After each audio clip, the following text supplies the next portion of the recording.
ಎಲ್ಲರಿಗೂ ನಮಸ್ಕಾರ. ನಿಮ್ಮೆಲ್ಲರಿಗೂ ನಮ್ಮ ಚಾನಲ್ಗೆ ಆತ್ಮೀಯ ಸ್ವಾಗತ. ನೀವು ಇದೇ ಮೊದಲು ನಮ್ಮ ವಿಡಿಯೋ ನೋಡ್ತಾ ಇದ್ರೆ ಸಬ್ಸ್ಕ್ರೈಬ್ ಮಾಡ್ಕೊಳ್ಳಿ ಹಾಗೂ ವಿಡಿಯೋ ಇಷ್ಟ ಆದರೆ ಲೈಕ್ ಮತ್ತು ಶೇರ್ ಮಾಡೋದನ್ನ ಮರಿಬೇಡಿ. ಇಲ್ಲಿ ರಾಮಾಚಾರಿ ವೈಶಾಖಗೆ ಫೋನ್ ಮಾಡಿ, ಅದೇ ನೀವು ದೇವಸ್ಥಾನದಲ್ಲಿ ಏನ್ ಮಾಡ್ತಾ ಇದ್ದೀರಾ, ಚಾರು ಮೇಡಮ್ ಅವರು ನಿಮ್ಗೆ ಏನಾದ್ರೂ ತೊಂದರೆ ಕೊಡ್ತಾ ಇದ್ದಾರಾ ಅಂತ ಕೇಳ್ತಾನೆ. ಆಗ ವೈಶಾಖ, ಹಾಗೇನೂ ಇಲ್ಲ ರಾಮಾಚಾರಿ, ನಾನೇ ಹರಕೆ ಕಟ್ಕೊಂಡಿದ್ದೆ, ಅದಕ್ಕೆ ಇವಾಗ ಅರಳಿಕಟ್ಟೆ ಸುತ್ತ ಬರ್ತಾ ಇದ್ದೀನಿ ಅಂತ ಹೇಳ್ತಾಳೆ.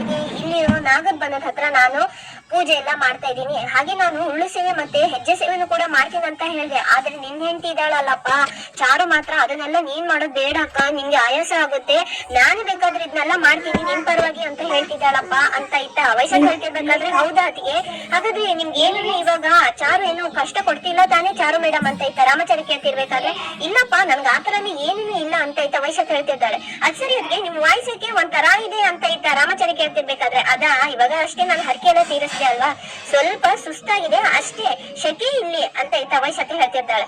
ಸರಿ ಆಯ್ತು ಅದಕ್ಕೆ ಅಂತ ಹೇಳ್ಬಿಟ್ಟು ಇತ್ತ ರಾಮಾಚಾರಿ ಫೋನ್ ಕಟ್ ಮಾಡ್ಬಿಟ್ಟು ಮುರಾರಿ ಹತ್ತ ಬಂದ್ಬಿಟ್ಟು, ಏನು ಮುರಾರಿ ನೀನು ಇಲ್ಲ ಸಲ್ಲದು ಚಾರು ಮೇಡಮ್ ಬಗ್ಗೆನೇ ನೀನು ಏನೇನೋ ಹೇಳ್ತಿದ್ಯಲ್ವಾ, ಅವರಲ್ಲಿ ಶಿಕ್ಷೆ ಕೊಡಕ್ಕಂತ ಹೋಗಿದಾರ ಅಂತ ಹೇಳಿದೆ. ಆದ್ರೆ ಅಲ್ಲಿ ನೋಡಿದ್ರೆ ಅವರು ವೈಶಾಖಿಗೆ ಕಷ್ಟ ಆಗ್ಬಾರ್ದು ಅವ್ರು ಸೇವೆ ಮಾಡುವಾಗ ಅಂತ ಅವರಿಗೆ ಸಹಾಯ ಮಾಡಕ್ ಹೋಗಿದ್ದಾರೆ. ನನ್ಗೆ ನೋಡಪ್ಪ ಮಾಡಕ್ಕೆ ಬೇಜಾನ್ ಕೆಲಸ ಇದೆ, ಇಲ್ಲ ಸಲ್ಲದ ವಿಷಯನೆಲ್ಲ ನನ್ ತಲೆಗೆ ಹಾಕೋಕೆ ನೀನು ಬರ್ಬೇಡ ಅಂತ ಹೇಳ್ಬಿಟ್ಟು ಇತ್ತ ಮುರಾರಿಗೆ ರಾಮಾಚಾರಿ ಬೈದ್ಬಿಟ್ಟು ಅಲ್ಲಿಂದ ಹೋಗ್ಬಿಡ್ತಾನೆ. ಇತ್ತ ಮುರಾರಿ, ನೀನ್ ಇಲ್ಲಿ ನೋಡಿದ್ರೆ ಏನು ಗೊತ್ತಿಲ್ಲದೆ ಇರೋ ತರ ವರ್ಕ್ ಫ್ರಮ್ ಹೋಮ್ ಮಾಡ್ತಾ ಇದೀಯ, ಅಲ್ಲಿ ಚಾರು ಅದ್ಗೆ ವರ್ಕ್ ಫ್ರಮ್ ಟೆಂಪಲ್ ಮಾಡ್ತಾ ಇದಾರೆ ಅಷ್ಟೇ, ನಿಮ್ಗೂ ಮತ್ತು ಅವ್ರಿಗಿರೋ ವ್ಯತ್ಯಾಸ ಅಂತ ಇತ್ತ ಮುರಾರಿ ಒಬ್ಬೊಬ್ನೇ ಮಾತಾಡ್ಕೊಂತ ಇರ್ತಾನೆ.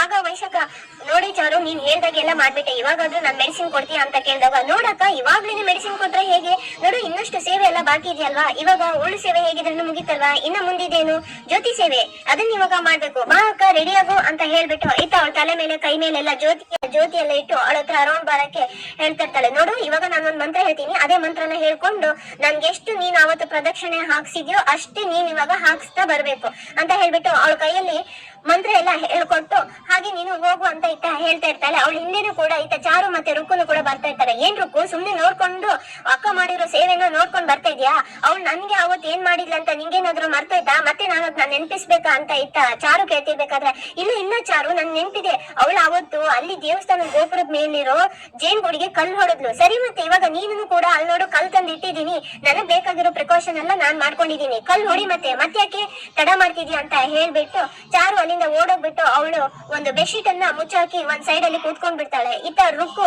ಅದಕ್ಕೆ ಕಲ್ಲು ಹೊಡ್ಬಿಟ್ಟು ಜೇನ್ ಗೂಡನ್ನೆಲ್ಲ ಅಲ್ಲಾಸ್ಬಿಡ್ತಾಳೆ. ಇತ್ತ ಜೇನೆಲ್ಲ ಚಾರು ವೈಶಾಖನ್ ಹತ್ರ ಬರ್ತಾ ಇರುತ್ತೆ.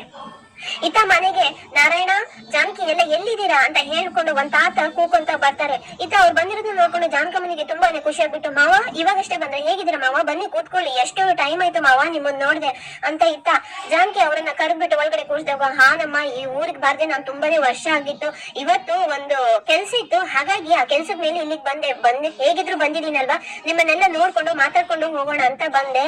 ಅದ್ ಸರಿ ಅಮ್ಮ ನಾರಾಯಣ ಎಲ್ಲಿ ಕಾಣಿಸ್ತಾನೆ ಇಲ್ಲ ಅಂತ ಕೇಳಿದಾಗ, ನಿಮ್ಗೇನೆ ಗೊತ್ತಲ್ವಾ ಮಾವ, ಅವ್ರು ಕುಂಭಮೇಳಕ್ಕೆ ಹೋಗಿದ್ದಾರೆ, ಹಾಗೆ ಅಲ್ಲಿ ಅಯೋಧ್ಯ ಕಾಶಿ ಎಲ್ಲಾ ಕಡೆನೂ ಸುತ್ತಾಡ್ಕೊಂಡ್ ಬರ್ತೀನಿ ಅಂತ ಹೇಳ್ಬಿಟ್ಟು ದೇವಸ್ಥಾನ ಅಂತಂದ್ರೆ ಅವ್ರು ಮುಗೀತಲ್ವಾ, ಅವ್ರ ಬಗ್ಗೆ ನಿಮ್ಗೇನೆ ಗೊತ್ತಲ್ವಾ ಅಂತ ಇತ್ತ ಜಾನಕಮ್ಮ ಹೇಳ್ತಿರ್ತಾಳೆ. ಅದ್ ಸರಿ ಜಾನಕಿ, ರಾಮಾಚಾರಿಗೆ ಮದ್ವೆ ಆಗಿದೆ ಅಂತ ಕೇಳ್ಪಟ್ಟೆ, ಹುಡುಗಿ ಏನು ನಮ್ ಜಾತಿನ ಅಂತ ಇತ್ತ ಕೇಳ್ತಿರ್ಬೇಕಾದ್ರೆ, ಅವಾಗ ರಾಮಾಚಾರಿ ಅಲ್ಲಿಗೆ ಬಂದ್ಕೊಂಡು, ಹಾ ನಮ್ ಜಾತಿನೇ, ಹೆಣ್ ಜಾತಿ ಅಂತ ರಾಮಾಚಾರಿ ಹೇಳ್ಬಿಡ್ತಾನೆ. ಏನಪ್ಪ ರಾಮಾಚಾರಿ ಈ ತರ ಮಾತಾಡ್ತಿದ್ಯಲ್ಲ, ನೋಡು ನಮ್ ಜಾತಿ ಗೋತ್ರ ಎಲ್ಲ ಯಾವ್ದಂತ ನೋಡ್ಕೊಂಡ್ ಬಿಟ್ಟೆ ನಾವು ಒಂದ್ ಮನೆದ್ ಹುಡುಗಿ ತರ್ಬೇಕಲ್ವಾ, ಅದನ್ ಬಿಟ್ಬಿಟ್ಟು ಸುಮ್ನೆ ತರಕಾಗುತ್ತಾ, ಅದು ನಮ್ಗುನು ಕೂಡ ಸರಿ ಹೊಂದ್ಬೇಕಲ್ವಾ ಅಂತ ಇತ್ತ ತಾತ ಹೇಳ್ತಾ ಇರ್ಬೇಕಾದ್ರೆ, ಏನ್ ತಾತ ನೀವು ಈ ತರ ಮಾತಾಡ್ತಾ ಇದ್ದೀರಾ, ನೋಡಿ ತಾತ ಹುಟ್ಟುವಾಗ ನಾವು ಯಾವ ಜಾತಿ ಅಂತ ಕೇಳಲ್ಲ, ಸಾಯುವಾಗ ಕೂಡ ಚಿತೆ ಮೇಲೆ ಇಡುವಾಗ್ಲೂ ಕೂಡ ನಾವು ಯಾವ ಜಾತಿ ಅಂತ ಕೇಳಲ್ಲ, ಮಧ್ಯದಲ್ಲಿ ಇವಾಗ ಜಾತಿ ವಿಷಯ ಯಾಕೆ ತಾತ, ಹುಟ್ಟುವಾಗ ಡಾಕ್ಟ್ರು ಯಾವ ಜಾತಿ ಅಂತ ನಾವು ಡೆಲಿವರಿ ಮಾಡುವಾಗ ಕೇಳ್ತೀವ, ಅದೇ ಇವಾಗ ಸತ್ತಾವಾಗ ಬಾಯಿಗೆ ನೀರ್ ಬಿಡ್ತಾರಲ್ಲ, ಅವಾಗ ಬಾಯಿಗೆ ನೀರ್ ಬಿಡೋರ ಹತ್ರ ನೀವ್ ಯಾವ ಜಾತಿ ಅಂತ ಕೇಳ್ತೀರ ತಾತ,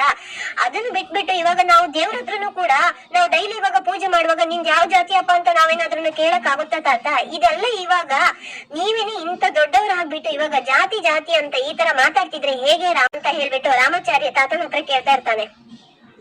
ನೋಡಿ ತಾತ, ಪ್ರಪಂಚದಲ್ಲಿರೋದು ಎರಡೇ ಜಾತಿ, ಒಂದು ಮೇಲು ಒಂದು ಫೀಮೇಲು. ಮೇಲ್ ಅಂತಂದ್ರೆ ಗಂಡು ಜಾತಿ, ಫೀಮೇಲ್ ಅಂತಂದ್ರೆ ಹೆಣ್ಣು ಜಾತಿ. ಅದನ್ ಬಿಟ್ಟು ಬದುಕಕ್ಕೆ ನಮ್ಗಿನ್ನ ಯಾವ ಜಾತಿನೂ ಕೂಡ ಅಗತ್ಯ ಇಲ್ಲ. ಬಂದಿದ್ದೀರಾ ತಾತ, ಫ್ಯಾಮಿಲಿ ಹೇಗಿದೆ ಅಂತ ಕೇಳಿ, ನಾವು ಅನ್ಯೋನ್ಯವಾಗಿ ಚೆನ್ನಾಗಿದೀವಿ ಅಂತ ಹೇಳ್ತೀವಿ, ಸಂಸಾರ ಹೇಗಿದೆ ಅಂತ ಕೇಳಿ ನಾವು ಎಲ್ರು ಕೂಡ ಒಗ್ಗಟ್ಟಾಗಿದೀವಿ ಅಂತ ಹೇಳ್ತೀವಿ. ಅದು ಬಿಟ್ಟು ಈ ಜಾತಿ ಗೀತಿ ಎಲ್ಲ ಇವಾಗ ಅಪರೂಪಕ್ಕೆ ಬಂದವರಿಗೆ ಇದ್ರ ಬಗ್ಗೆ ಎಲ್ಲ ಮಾತಾಡೋದು ಬೇಗ ಅಂತ ಇತ್ತ ರಾಮಾಚಾರಿ ಕೇಳ್ತಿರ್ಬೇಕಾದ್ರೆ, ಹೂನಪ್ಪ ರಾಮಾಚಾರಿ, ನಾನು ಬುದ್ಧಿವಂತ ಅಂತ ನಾನ್ ಅನ್ಕೊಂಡಿದ್ದೆ, ಆದ್ರೆ ನೀನು ಇಷ್ಟೊಂದು ಮುಂದುವರೆದ ಬುದ್ಧಿವಂತ ಅಂತ ನನ್ಗೆ ಗೊತ್ತೇ ಇರ್ಲಿಲ್ಲಪ್ಪ. ಬಂದ್ಬಿಟ್ಟು ನಾನೇ ತಪ್ಪು ಮಾಡ್ದೆ ಅಂತ ಹೇಳ್ಬಿಟ್ಟು ಸರಿ ಬರ್ತೀನಿ ಅಂತ ಹೇಳ್ಬಿಟ್ಟು ಅವ್ರು ಅಲ್ಲಿಂದ ಹೋಗ್ಬಿಡ್ತಾರೆ. ಈತ ರಾಮಾಚಾರಿ ಬೇಜಾರಾಗ್ಬಿಟ್ಟು, ಅಮ್ಮ ನಾನೇನಾದ್ರೂ ತಪ್ಪು ಮಾತಾಡಿದ್ದೇನ ಅಮ್ಮ, ನಾನೇನಾದ್ರೂ ಜಾಸ್ತಿ ಮಾತಾಡಿದ್ನ ಅಂತ ಈತ ರಾಮಾಚಾರಿ ಜಾನಕಮ್ಮನ ಹತ್ರ ಕೇಳ್ತಿರ್ಬೇಕಾದ್ರೆ, ಇಲ್ಲಪ್ಪ ರಾಮಾಚಾರಿ ಕರೆಕ್ಟ್ ಆಗಿಯೇ ಮಾತಾಡಿದ್ಯಾ ನೋಡು, ಅವ್ರು ಮುಂಚೆಯಿಂದನೂ ಹಾಗೆ ಸ್ವಲ್ಪ ಕುಂಕು ಜಾಸ್ತಿ ಅಂತ ಈತ ಜಾನಕಮ್ಮ ರಾಮಾಚಾರಿಗೆ ಸಮಾಧಾನ ಮಾಡ್ತಾ ಇರ್ತಾರೆ. ಈತ ವೈಶಾಖನ ಹತ್ರ ತುಂಬಾನೇ ಜೇನು ಬರ್ತಾ ಇರುತ್ತೆ. ಅಯ್ಯೋ ಜೇನೆಲ್ಲ ಬಂದ್ಬಿಟ್ಟಿದ್ಯಲ್ಲ, ಇವಾಗ ಏನ್ ಮಾಡ್ಲಿ? ಅವತ್ತು ಚಾರು ತನ್ನ ಕೈಯಲ್ಲಿರೋ ಬೆಂಕಿಯಿಂದನೇ ಅವನ್ನೆಲ್ಲ ಓಡಿಸ್ಬಿಟ್ಟಿದ್ದಾಳೆ, ನಾನು ಕೂಡ ಹಾಗೆ ಮಾಡ್ಬಿಡ್ತೀನಿ ಅಂತ ಹೇಳ್ಬಿಟ್ಟು ಅವನ್ನೆಲ್ಲ ಅಲ್ಲಿಂದ ಓಡಿಸ್ಬಿಡ್ತಾಳೆ. ಅವಾಗ ಅವೆಲ್ಲ ಕೂಡ ಓಡೋಗ್ಬಿಡ್ತವೆ. ಒಂದ್ ರೌಂಡ್ ಆಗಿರುತ್ತೆ, ಅವಳು ಫಿನಿಶ್ ಮಾಡ್ಬಿಟ್ಟು ಅದನ್ನೆಲ್ಲ ಕೆಳಗಡೆ ಇಳಿಸ್ಬಿಡ್ತಾಳೆ. ಅಕ್ಕ ಸರಿಯಾಗಿ ನೆನ್ಪ್ ಮಾಡ್ಕೋ ಅಕ್ಕ, ಇವಾಗ ನನ್ನ ಹತ್ರ ನೀನು ಇಷ್ಟೇ ಸೇವೆ ಮಾಡ್ಸಿರೋದು, ಅವತ್ತು ಇನ್ನ ಏನ್ ಮಾಡಿಸ್ದೆ ಅಂತ ಚಾರು ಕೇಳ್ತಿರ್ಬೇಕಾದ್ರೆ ಅವಾಗ ರುಕ್ಕು ಅಲ್ಲಿಗೆ ಬಂದ್ಕೊಂಡು, ಹಾ ಚಾರು ಅವಳು ಇದಾದ ನಂತರ ನಿಮ್ಗೆ ಮುಡಿ ಸೇವೆ ಮಾಡ್ಸಿದಾಳೆ ಅಂತ ಹೇಳ್ತಾ ಇರ್ಬೇಕಾದ್ರೆ, ರುಕ್ಕು ನೀನ್ ಅವಳಿಗೆ ಪರ್ಫೆಕ್ಟ್ ಅಸಿಸ್ಟೆಂಟ್ ಆಗಿದ್ಯಾ, ಸರಿ ಇವಾಗ ಅದನ್ನ ನೀನು ಕೂಡ ಮಾಡ್ಬಿಡು ಅಂತ ಚಾರು ಹೇಳ್ತಿರ್ಬೇಕಾದ್ರೆ, ಪ್ಲೀಸ್ ಕಣೆ ಚಾರು ಬೇಡ ಕಣೆ, ಈ ಕೂದಲನ್ನು ನಾನು ತುಂಬಾ ಆಸೆ ಪಟ್ಟು ಎಷ್ಟೊಂದು ವರ್ಷದಿಂದ ಇರೋ ಬರೋ ಎಣ್ಣೆ ಎಲ್ಲ ಹಾಕ್ಬಿಟ್ಟು ಬೆಳೆಸಿದೀನಿ, ಇದನ್ ಮಾತ್ರ ಕೊಡ್ಬೇಡ ಕಣೆ ಪ್ಲೀಸ್ ಅಂತ ವೈಶಾಖ ಕೇಳ್ಕೊಂತ ಇರ್ಬೇಕಾದ್ರೆ, ನೋಡಕ್ಕ ಇವಾಗ ನನ್ ಕೈಯಲ್ಲಿ ಆಂಟಿಡೋಸ್ ನನ್ ಕೈಯಲ್ಲೇನೆ ಇದೆ, ಇದ್ ನಿನ್ಗ ಬೇಕಾ ಬೇಡ್ವಾ? ಬೇಕು ಅಂತಂದ್ರೆ ನೀನು ಹೋಗ್ಬಿಟ್ಟು ನಿಮ್ಗೆ ಇವಾಗ ಬೇರೆ ಆಪ್ಷನ್ ಇಲ್ಲ, ನೀನ್ ಕೂದಲನ್ನ ಕೊಟ್ಬಿಡು ಅಂತ ಚಾರು ಹೇಳ್ತಿರ್ಬೇಕಾದ್ರೆ, ಅಕ್ಕ ಕೂದ್ಲು ಹೋದ್ರೆ ಬಂದ್ಬಿಡುತ್ತಕ್ಕ, ಇನ್ನು ಉಳಿದಿರೋದು ನಿನ್ನ ಹತ್ರ 2 ಗಂಟೆ ಮಾತ್ರ, ಬಾ ನೋಡು ಅಲ್ಲೇ ಅವತ್ತು ಆ ಚಾರು ತನ್ನ ಮುಡಿನ ಕೊಟ್ಟಿರೋದು, ನೀನು ಬಾ ಅಕ್ಕ ಅಲ್ಲಿ ಹೋಗ್ಬಿಟ್ಟು ಕೂತ್ಕೋ ಅಂತ ರುಕ್ಕು ಅವಳನ್ನ ಕರ್ಕೊಂಡು ಅಲ್ಲಿ ಹೋಗಿ ಕೂದ್ಲು ಕಟ್ ಮಾಡೋನ್ ಹತ್ರ ಕರ್ಕೊ ಬಂದು ಕೂರಿಸ್ಬಿಡ್ತಾಳೆ. ಅಣ್ಣ ಈ ಕೂದ್ಲು ಇವಾಗ ಹೋಗ್ಬಿಟ್ರೆ ಇದೇ ತರ ನನ್ಗೆ ವಿಗ್ಗು ಮತ್ತೆ ಸಿಗುತ್ತಾ ಅಂತ ಅವಳು ವೈಶಾಖ ಅಣ್ಣನ ಹತ್ರ ಕೇಳ್ತಿರ್ಬೇಕಾದ್ರೆ, ಅಕ್ಕ ನೀವ್ ಅದ್ರ ಬಗ್ಗೆ ಇವಾಗ ಯಾಕೆ ಯೋಚನೆ ಮಾಡ್ಕೊಂತಿದ್ರ, ನೋಡಿ ನಿಮ್ ಕೂದ್ಲಿಂದನೇ ಬೇಕಾದ್ರೆ ನಾನೇ ವಿಗ್ ಮಾಡಿಸ್ಕೊಡ್ತೀನಿ ಅಂತ ಅವನು ಹೇಳ್ತಿರ್ತಾನೆ.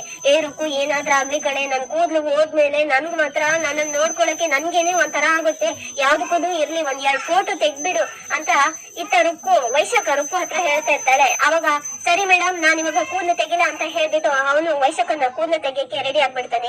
ಇಲ್ಲಿಗೆ ಸಂಚಿಕೆ ಮುಕ್ತಾಯವಾಗುತ್ತೆ. ಮುಂದೇನಾಗುತ್ತೆ ಅನ್ನೋದನ್ನ ಮುಂದಿನ ವಿಡಿಯೋದಲ್ಲಿ ನೋಡೋಣ. ಶುಭ ದಿನ. ಧನ್ಯವಾದಗಳು.